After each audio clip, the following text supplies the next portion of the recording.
Hi, guys. Welcome back to Untamed Terrain, Traversing Life's Chaos. This is episode number 9, and today Lori and I are going to be talking about communication between us and how we communicate with our kids and what's worked and what we've changed throughout our lives, kind of how were raised in our communication skills and our family and how we talked about things. And so, first of all, what do you think has been the biggest struggle in learning how to communicate with kids? Oh goodness. Well, kids kids hear what they want to hear. And so it's really important that our communication with our children is unequivocal. And repetition. I mean, I know it sounds so stupid, but you never know when they're listening. But it seems that the more they hear something, the more they think about it and ingrain it into their being. I mean, we had an experience this morning where our girl is celebrating her birthday, and she was opening up a Cash App account, and she asked me to sponsor her, and I gave her a little bit of birthday money, and she was so excited. And this girl has no problem Grubhubbing a Starbucks. So she'll pay 20 bucks Dr. for Pepper. Dr. Pepper. Yeah. She Grubhubs Dr. Pepper from the grocery store. So I told her, don't spend it all in one place, save. And it led to, me giving her a piece of advice, which I said, most of what I say is going to go in one ear and out the other, but this is life advice. And I heard it a lot. And I said to her, don't give up what you want most for what you want right now. And I repeated it to her because communicating with teenagers and with children, you have to enunciate and repeat so that it gets to them. How did your upbringing affect how you communicated with your children? Well, my origins of communication, my mom is an author. She actually just defended her PhD dissertation. Yeah. So she is very well versed in communication. She's an author. My dad did communication trainings. So communication and clear communication was something we were always taught. And one thing that my parents taught me is to communicate honestly, to share your honest feedback. And it's not always been great. Sometimes I'm too honest and people don't like it. It's disarming. And it's never because I want to hurt people, but I just am honest in my communication. And I try to relate that to my kids in how they communicate and also in how I communicate with them. Yeah, I think it's a complete 180 of how I was brought up. Raised as the first grandchild on both sides of the family, I was closer in age to my youngest uncles than I was any of my. Well, I did have a couple other cousins that were born within a couple months. But as far as spending time with people and learning how to communicate, my parents were divorced at a really young age. I think I was 3 years old at the time. And my mom was working all the time, so there wasn't this constant fostering of, hey, how you doing? Hey, how was your day? Hey, what's going on with you? And so it was very guarded when it came to sharing my feelings. And anytime I was hanging out with, as I got older into my early teenage years, hanging out with my uncles and the older group, hey, don't tell your parents about this. Don't tell them that we did this. Don't tell them. So everything was, don't communicate, don't talk. Tuck your feelings away because we don't want them to find out what happened, or you don't want to be you don't want to be a wuss, or you don't want to be this if you talk about how you're feeling about certain things. And so everything that I learned about communication was keep it on the down low, keep it hush. And so as growing into my adult life and moving on into relationships, that kind of stayed the course. I didn't communicate well enough. And so when we talk about how we communicate with our kids, I'm still working through those barriers of, okay, how do I open this up and how do I even start a dialogue with my kids? Because I don't know, I didn't have the example of some adult asking me the specific questions and how did I feel and what are you going through right now? Or as simple as how was your day?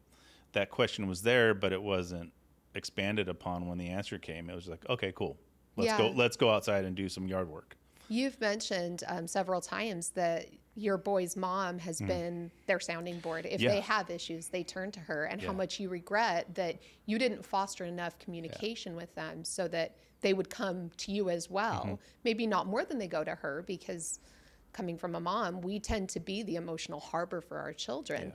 But I know that you regret and wish that you had communicated so that they would come to you more. Yeah, and I'm very thankful that they had that in their lives and they had that go-to when it comes to their mom, opening up to them and always being, the softest landing place for them no matter what. It's funny that you and I are now, our trajectory was completely different on how we communicate, because between us, to me anyway, have done a complete different path as far as communicating in a relationship, because we pretty much put everything on the table when it comes to conflict, when it comes to planning, when it comes to our everyday life. It's an open book. And with the kids, I'm still kind of navigating this approach to them. It's kind of like approaching a dog that's been beat, not to use that analogy with as the kids, but approaching a dog that's been abused. It's like they're sensitive to you touching them or talking to them or being around them Because it's and unfamiliar. because it's not familiar. Yeah. And so having to do that with my boys, especially, it's just like, okay, it's hard to break through that barrier and get them to open up. But we've had our moments, and when they do open up, it's like, okay, it's not that difficult for either one of us. It was just never there for me growing up, and so now I'm having to kind of learn all these techniques and how to get there with them. But yeah, with you and I think it's just been lessons learned over the years, and that's kind of helped me with the confidence to speak and not feel like there's going to be a huge consequence, or there's going to be backlash, or there's going to be, she's not going to love me anymore. Right. And I yeah. think because we've both been in relationships before, and we've mentioned this in previous episodes, it was really important that we come into this relationship with no pretense. We Yeah. needed to come into this relationship because we both avoided this relationship so much. I mean, when we Right. first met, we were going to be, to use the term, friends with benefits and nothing more. We weren't going to catch feels. Neither one of us wanted to get married. And so we came into this with no pretense. It was, this is how I am. Take it or leave it. I'm not going to catch feels, so I'm not going to be brokenhearted if this isn't Yeah. what you want.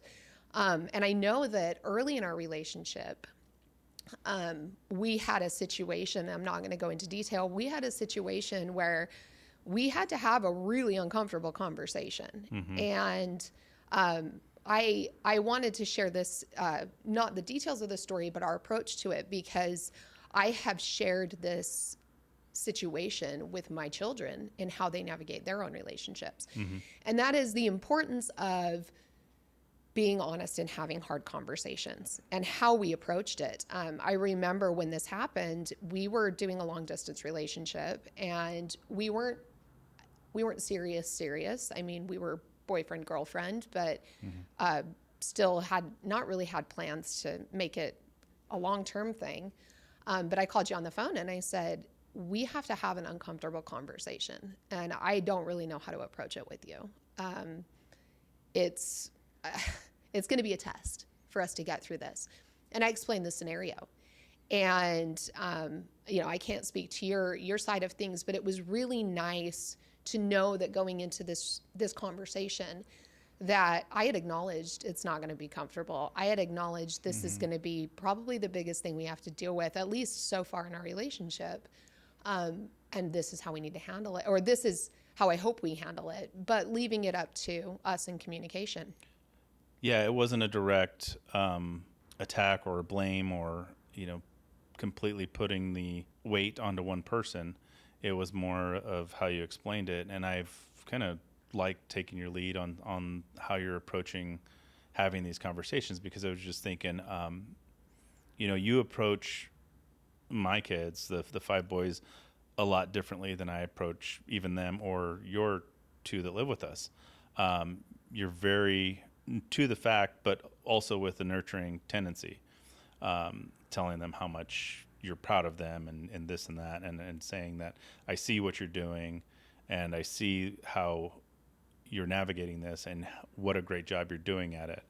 And so these are things that I'm still trying to pick up on. I'm still trying to, get those bits and pieces and the examples from you especially, but just anyone in general who has a good communication skill, a good communication set. For me, it's just to come on this podcast and be able to talk constantly has been an effort, because it's not something that I was ever brought up doing or I was comfortable talking to. I can get out in front of a group of 20 kids and tell them how to field a ground ball or block a baseball behind the plate. But when it comes to one-on-one relationships, even the eye contact and the things like that, I work on that with my kids as well, of trying to keep a good eye contact with them and keep our communication direct and make them feel like I'm listening and that they're heard. And that's something that I've learned from you, and that you've done a good job in, not only with them, but between us. And it's helped promote that confidence for me to say, okay, these are the kind of conversations we can have, and this is how we're going to approach it. But yeah, I think saying that, hey, this conversation isn't going to be comfortable and this is why, but and you saying how we're going to approach it, it has always been the lead in to us coming up with a good resolve. Well, in my experience, being able to acknowledge the awkwardness of a conversation actually kind of disarms the other party. Yeah. So that they know that, okay, it is a stretch for this person to have this conversation. I need to at least be empathetic to the fact that this is difficult. I also need to be prepared for the fact that I may need to have a cooler head when we talk about this, because it may be an inflammatory conversation. And if we are committed to getting through this, and like you pointed out, not placing blame, not abdicating responsibility for any events that happen, you don't have to be defensive when you don't feel like you're going to be attacked. And by taking out the offense or the defense in a conversation, it tends to be more about not you versus me, but us against the problem, us finding a solution rather than us fighting out what our ideals are. And the conversation that I alluded to at first was the first in many, I think, difficult conversations we've had to have. And it set a really great precedent because it was tough. It was a tough conversation to have. And we have obviously blending as many family members as we have, and dealing with teenagers, period, whether they're a blended family or not. We've come up against some pretty rough stuff with our kids. I mean, they're teenagers. Yeah, well, and they're ticking time bombs of emotion and hormones, and we say the wrong thing and they're going to fly off the handle because they don't have a coping mechanism. They're still, and they're learning from us. And that's part of the reason that I want to adjust my approach to communication and my ability to just break that down for them without them feeling like, why are you always yelling at me? Why are you always, everything I do is wrong, or everything I do, you tell me that I'm not doing it the right way, or, it's like, so I don't want them to feel that way when it comes to asking me for advice or asking for $1 or $2 or 10 now, because because they're expensive. $1 doesn't mean anything anymore. So I want them to feel comfortable in opening up in whatever way they need. And so at 50 years old, I still feel like I have so much to learn because of my life and getting to this point.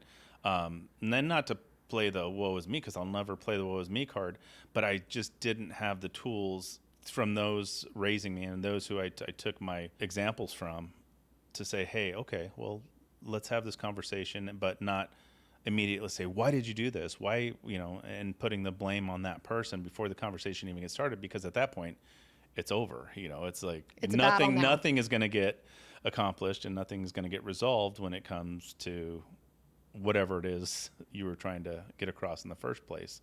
Absolutely. And so, I think that in our relationships, I know that you said, and I'm talking about past relationships, you've said that communication was an issue that may have led to the breakup of at least one of your marriages. And I would say the same thing for me, but it's interesting to reflect back on that and then apply it to our relationship. One of the things that happened in my second marriage is, without going into a lot of detail, I became very closed off in communication. I became very much I don't care, whatever. I did not share my experience. I did not share my feelings about things. I stopped caring what we had for dinner. I withheld. I withheld communication, which obviously led to withholding love. And it's because it was a really unhealthy relationship. Yeah. And when you and I come across things that are uncomfortable, and I notice I'm intentionally withholding communication from you, I get to check in and say, is that really what you want to do? Because it is a slippery slope from withholding communication to the relationship absolutely falling apart. Yeah, and we pick up on those cues from each other very easily. I know when you are thinking about that, and when you're wrestling with that in your own head, and because you don't talk. And I'm not saying that you don't ever stop talking, but when we're not communicating and when you shut down, then it's an immediate sign to be like, okay, where did this come from? What was the point of origin that kind of got you at this point? What is it really about? And let's give you a little bit of time to work this out, because I've figured out, okay, you'll approach this topic when you're ready, and it's not days later. It's maybe an hour or so, or it's not withheld on purpose, but you'll open up when you've realized that, okay, this is how we need to approach it. This is what we need to talk about, and here's the root of the problem. And I think that's been a huge advantage for us, is that, yeah, we've gone through 2 marriages each, but it's also taught us to kind of sit back and say, not every issue is because of something that we actually did. It's now because of past trauma. It's now because of relationship issues you've had prior that you feel like are going to come blaring back the minute that you start to approach something that's bothering you, Right. or something to deal with the kids or whatever it might be. It's become an eye opener to, all right, let's sit back and let's think about things for a moment, and then approach it in the way that we have been. But it's funny because you talked about holding back love. And we've talked about love languages. When you're not getting up and giving me a hug, and when you're not doing those kind of things, that's still a form of communication. And so those all kind of feed into one another. And yeah, when we are open and things are flowing well, of course, that part of the communication, the physical communication, is there as well. It goes hand in hand. And it's nice to know that we don't necessarily have it right, but we're moving in the right direction when it comes to keeping our relationship healthy and keeping our lines of communication open, not only between each other, but with our kids. And it's helped me to slow down with them and not just be so mechanical when it's like, okay, do your dishes, do your homework, do this, do that. It's time to slow down and really see how they're feeling, see how they're doing in life, besides keeping their room clean. It is. It's important to check in emotionally. Yeah. You talked about how you can tell when something's come up for me, Yeah. and how I withdraw. Mm-hmm. And I just want to point out and acknowledge that, first of all, you're in tune with me enough to know. Mm-hmm. And that speaks volumes to your ability to receive a message that I'm sending, even if I'm not sending a message with anything other than absence or silence. The second thing is, I remember the first time you noticed me withdraw, and your reaction to that was a shock to me. We had gone to a concert together, and without going into too much detail, you had said something to me, and it brought up, as you pointed out, a past trauma. Mm-hmm. And I closed off. Like I shut down. And we were at this huge outdoor venue. We were at the Gorge Amphitheater, Mm-hmm. watching our favorite band, Dave Matthews Band. And you knew that my energy was gone. And Immediately, it was like a switch had been flipped. you turned to me and you said, "Where did you go?" And we didn't talk about it, but the fact that you had acknowledged that something had changed started breaking down that barrier of, this relationship isn't that old relationship. This relationship isn't a relationship where you have to be worried about showing emotion, where you have to control your temper and your emotions because they can be used against you. Mm-hmm. This relationship is safe. And I loosened up after a couple of songs and things were fine. We were dancing together by the end of the night. And then as we walked back to our campsite, we talked about, you asked me again, do you want to talk about it? And I said, yeah, this is what happened. And it wasn't you. Something you said triggered something else. And that's what caused me to shut down. It was an old trauma surfacing here, Right. but we handled it. Yeah. And that's all I want out of our relationship. I mean, not all I want, but it's all that I want when it comes to communication, is that we understand each other, and that if we're not constantly throwing words back to one another, that at least I know that you're happy or you're stressed, or I can figure that out just by your body language, that in that form of communication. I know that when something is off with you, okay, I'm not trying to fix it, but I'm just trying to say, okay, how can I help you get through whatever it is that's troubling you? And you've done the same for me. I mean, you're the same way when it comes to me being quiet or shut down, or when things aren't feeling right. You simply flat out ask, and it doesn't trigger a response to me like it used to, or say, oh, nothing, or just to hide all the emotions and be the strong father and be the strong male in the family role or whatever it is. I can be like, you know what, today's it's just one of those days, and this is A, B, and C is bothering me, and so didn't take out the trash, and it set me off. So it's nice to be able to talk about those things, and for me to acknowledge what I'm feeling as well, not just what the other person in the relationship is feeling, but I have to look at my own emotions and my own reactions and be like, well, this is where it came from, and this is how we're going to get through it, or at least how I'm going to get through it with your support, or help the kids do the same thing, because we can tell when they're off. It's funny because you talk about the girl in our family. She's definitely easy for you to read, and all it takes is a little hug and a quick question, and she's like, okay, this is it, this is what's going on.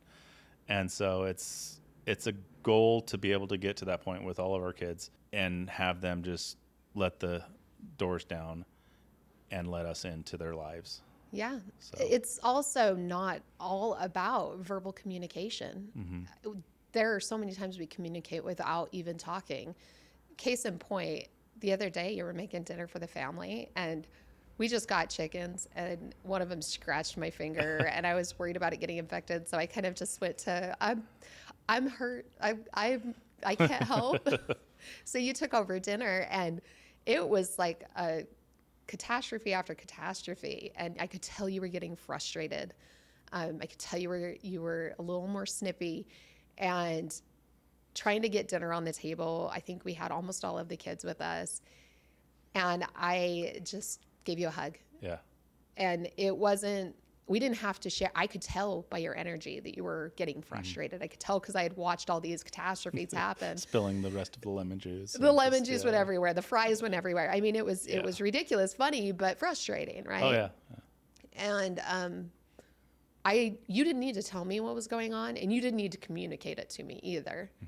So I just took 30 seconds, and the kids were getting their food, so that everybody was in the kitchen, and you were in the kitchen, and I just went up and I just gave you a hug. Like, I just weaved through kids and gave you a hug and just held you until you relaxed. And the kids got to see it. Yeah. And they got to see how we handled that without even talking. Mm-hmm. Yeah, and that's been the silver lining, is that, not that they had at least in my last marriage, they didn't have a bad example, but I don't think I really helped set the stage. And I was gone a lot of the evenings and weekends, so I missed a lot of that development at home. And so it's nice to have another opportunity to really give them a good example of what all types of communication looks like, physical, and us sitting down with them and talking about, matters of school or home or whatever it may be. It's nice to give them that example and really kind of tie our family together. So, but yeah, I don't know. Do you have anything else you want to? Well, you talked about the kids and us setting an example of communication. I know that we also want to teach them how to have a healthy relationship, and you and I have made strides to make sure that this relationship is healthy. Mm-hmm. I'm trying to remember which of our kids we were doing something. I think it was the middle child. And I think we were playing a game or something, and we said something and it was super mushy. And he's like, "Oh my gosh, that's so disgusting." And everybody at the table laughed. And he said, "No, I'm just kidding. It's cool." Yeah. And it's fun to be able Yeah. to show our kids that, there's nothing wrong with affection and what a healthy relationship really looks Right. like. And the mistakes are always going to be there, and the opportunities to learn are always going to be there. And that's as long as we're continuing to work those out together rather than get defensive and storm off and show them that and hear slamming doors. That's something that we don't ever want them to have to deal with. But we also have to let them understand that, yeah, anger is an emotion, love's an emotion, and all of these are very strong emotions, and you're going to have to deal with all of these. We just want to give them a little roadmap of how to do that. And how to not have collateral damage in the process. Yeah, exactly. So, well, anyway, that's about brought us to the end of our episode 9 today. It's always fun to talk about this roadmap or this path that we're on. And honestly, we don't have a map for it. We're just kind of winging it as we go. And it's been fun doing so for the last few years. Yeah, it has been. Anyway, if you guys have any questions or comments, please feel free to leave them in the comments. We'll always get to whatever we can. We'll do a follow-up episode possibly with anything that does come up. And reach out to us. Our email address is untamedtrainpod@gmail.com. And you can always reach us on the socials and hit the comments below. There's links to everything. So Thank you so much for joining us and tuning in for this episode. we'll see you next time.